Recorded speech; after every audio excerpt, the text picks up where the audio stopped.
All right, I welcome you to today's session in agricultural economics. Let's try to look at the agricultural production and the technical change, which is chapter number 4 of this very course. Let's look at the starting point. So, in public debates about growth and development, reference is made to number one, the differences in efficiency among sectors of the economy, and again, the differences in efficiency in agricultural production among countries, the regions, and the farm sizes. What about efficiency? Efficiency basically provides a theoretical foundation that allows us to measure a producer's performance in response to economic incentives. So basically, it provides a theoretical foundation that allows us to measure a producer's performance in response to economic incentives. Okay. Now, based on the work of Arion in 1957, who argued that efficiency could only meaningfully be gauged in a relative sense, okay, as a deviation from the best practice of a representative peer group of producers. Now, he introduced the following things. Number one, technical efficiency. The man introduced technical efficiency. And what about technical efficiency? Farrow of 1957 argued that efficiency could only meaningfully be gauged in a relative sense as a deviation from the basic practice of a representative peer group of producers. And this is what he introduced. Number one, technical efficiency, which is basically the maximum output that is, it talks about the maximum output being obtained from a given set of inputs. So, maximum output is obtained from a given set of inputs. Allocative efficiency, this is given input prices, the factors are used in proportions which maximize producer profits. So you're saying once we are given, let's say we are given the prices, then the factors of production are supposed to be used in the proportions which will help us, the farmers, to maximize our profits. That is to say, the producers' profits. That is allocative efficiency. Okay, so these two, allocative efficiency and technical efficiency, are different. They're not the same. Look at technical efficiency. The maximum output is obtained from a given set of inputs, but allocative efficiency, we are given the input prices, then the factors are basically used in proportions which maximize the producer's profits. Can we understand the efficiency? So if we look at the ICE quantity, the ICE quantity will capture a group of farms using inputs. Let's look at that. You have the farms, the farms that are trying to use the inputs x1 and x2. If point A, B, C, and D denotes farms which are producing one unit of the product, the farms A, B, C, being on the ISO quant are technically efficient, but farm D could be to be technically inefficient. Let's look at D. D would be actually technically inefficient, okay? It doesn't lie along the same ISO quant. Now, a measure of technical efficiency for farm D is given by OC over OD, right? OC over OD. That is to say, farm D could reduce both inputs by proportions of OC over OD and still produce the same level of output. This is the implication, right? So it's saying that farm D is given, farm D could reduce actually both inputs by a proportion of OC over OD and still produce the same level of output. Now, if you're given the relative input prices, the ISO cost line, PPP, this is an ISO cost line, just more like a budget line. It indicates the minimum cost of producing 1 unit of output. So the minimum cost of producing 1 unit of output is actually shown by the ISO cost in PP. So overall economic efficiency is greatest at the point A on the unit ISO quantity. Point R has the same level of cost as A because they lie on the same ISO cost. Now, Farrell proposed that overall economic efficiency of Farm D could be actually measured as OR over OD. Overall economic efficiency of Farm D could be measured as OR over OD. Now, shall we break down the composition of this overall economic efficiency that Farrell is trying to put into perspective? So, economic efficiency is basically technical efficiency times allocative efficiency. So, Farm A would be economically efficient. Farm B and C would be actually technically efficient but not allocative efficient. They would not be allocatively efficient. Now, Farm D would be neither technically nor allocatively efficient. Now, technical efficiency, therefore, refers only to the physical characteristic of the production process. So, technical efficiency refers to the physical characteristics of the production process, whereas allocative efficiency and overall economic efficiency, there is to capture the goal of profit maximization. Allocative efficiency and overall economic efficiency, they are the ones that try to capture the goal of profit maximization. Now, technology change. Let's look at technological change. Technology is basically a stock of available techniques or a state of knowledge concerning the relationship between inputs and a given physical output. So the stock of available techniques or a state of knowledge concerning the relationship between inputs and a given physical output is what is called technology. So technological change is an improvement in the state of knowledge and in the state of the available techniques that are used in the production or that concern to the relationship between inputs and the given physical output, such as the production possibilities are enhanced. Okay. Now, through technological change, we can expect the following. More output can be produced with the same quantity of inputs. The same output can be produced with a smaller quantity of inputs.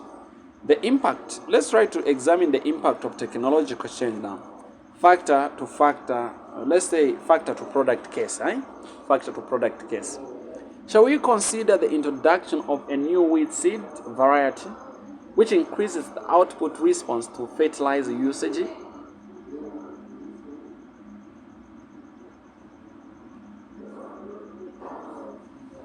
So we are now trying to consider the introduction of a new wheat seed variety, which tries to increase the output response to the fertilizer usage. The adoption of the better quality seed input into the production process will shift the output product curve upward, so that with the fertilizer usage FO, output can be increased from OA to OB. When you adopt the better quality seed input into the production process, we will shift the total product curve upward. The total product curve will shift upward because we have increased the better quality seed input. And then the fertilizer usage, FO output, can increase with the same level of fertilizer usage. We can see that now output can be increased from OA to OB. Alternatively, a given output level, OA, can now be obtained with a reduced level of input. Okay, we can reduce the input from F1 by producing F1 instead of producing F0, and that can still be the same thing. We can still produce OA, right? So we can see that these are the two possible ways. All inputs other than fertilizer are held fixed in this respect. Now, can you look at factor to factor? This was factor to product case. What about factor to factor case? The isoquant for output level, let's say Q1, depicts the various combination of the variable inputs which yield that output level. So under the new technology, the same output can be obtained with less of the variable inputs at Q0.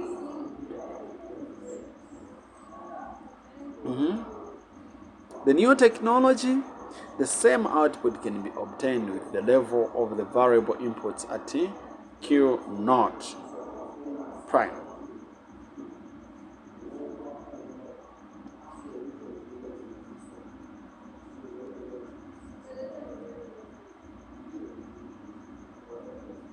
Now, if we try to look at the product to product case, let's try to suppose that the farmer produces two products, wheat and maize. The production possibility frontier PPF indicates the output combinations which are available given a set of the inputs. Now, since the introduction of the improved seed variety in wheat production allows more wheat to be grown with the same quantity of inputs, then the frontier sweeps to PPF1. Okay. What are some of the sources of technological change now in developing countries? We can have, technological change by learning by using, from private and public research and development generated within the country. We can have technological change via imported research and development. Those are basically the three ways on how the country can obtain development: imported research and development, private and the public research and development generated, that is generated within the country. We can have this by learning by doing or by using. Yes. Can you look at the risk and uncertainty? The farmers operate usually under uncertainty with respect to yields and the prices of inputs and final products. They don't really know the prices of the inputs, the prices of the final products, and the yields. There is a lot of uncertainty. So the two approaches will be considered in understanding how the farmer makes a production decision. Now, since you are a farmer, you actually work under a lot of uncertainties. How do you make decisions? So we have devised the two approaches that can help us to understand how this particular farmer makes the decisions. Approach number one. This is expected utility model. Expected utility model. The outcome of production decisions is not measured in monetary terms, but by the utility which the outcome generates. So the theory or the approach says that the outcome of production decision is not measured in monetary terms, okay? But it is basically measured by the satisfaction or the utility which outcome generates.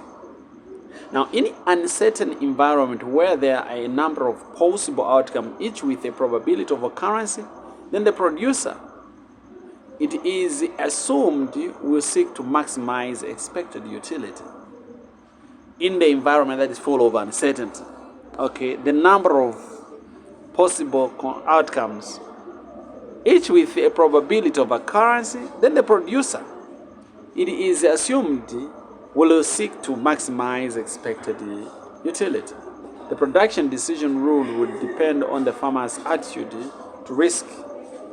Some farmers are risk averse, some farmers are risk lovers, and some farmers are risk neutral. Can we look at the attitude of the farmer? The farmer in developing countries, is thought to be risk averse, which implies that he is willing to forego some income in order to avoid risk. If the product price is uncertain and the farmer is risk averse, now a smaller level of output would be produced than under perfect certainty.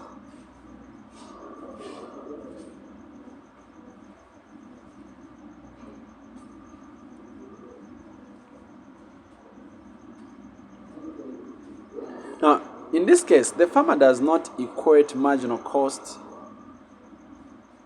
which is the average price, but rather will produce at a point where marginal cost will be somewhat less than that price. So the farmer will just seek to produce at a point where marginal cost is less than the price. That is to say, he is most likely to underproduce. The second approach, safety first model. The safety first model. Risk is defined as the probability that income will fall below some critical minimum or disaster level. Now, a safety first principle should be to choose the production plan which minimizes the probability that profits will fall below a specified disaster level. So, difference in the model, number one. For example, if the average price increases, then a certain model and the expected utility model would predict a rise in output. This is what we expect. Now, however, no change in production would occur if the safety principle were followed.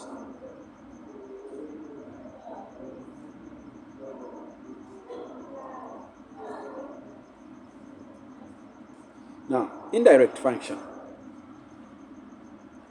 The property of duality arises from the fact that the economic decisions taken by the producers entail adjusting the physical processes of production for economic ends.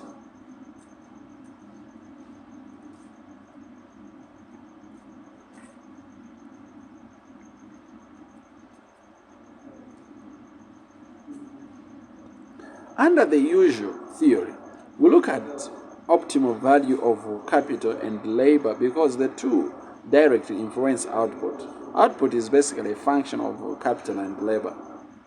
Now, in indirect optimization, we need to realize that the amount of capital and labor are also dependent on other factors, particularly their respective prices. So how much labor you employ is dependent on the wage rate, okay? How much capital employed is dependent on the rent.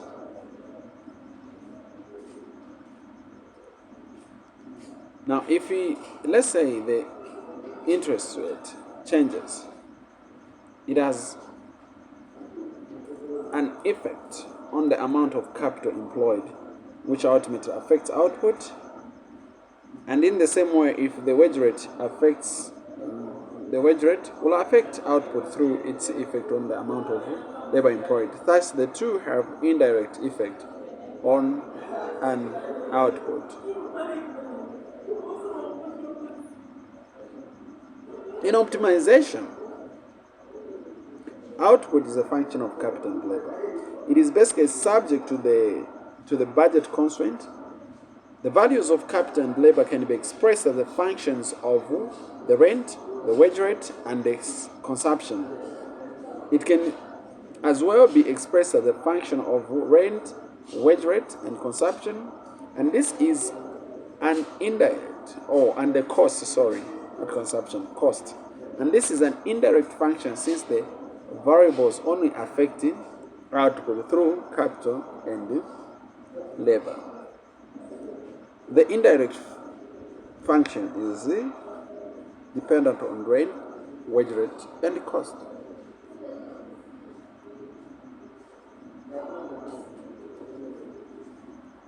So the changes in the usage of factors is not entirely independent. It is driven by the factor prices again. When factors become cheaper, more are used and hence increase the output. Thank you for listening and following.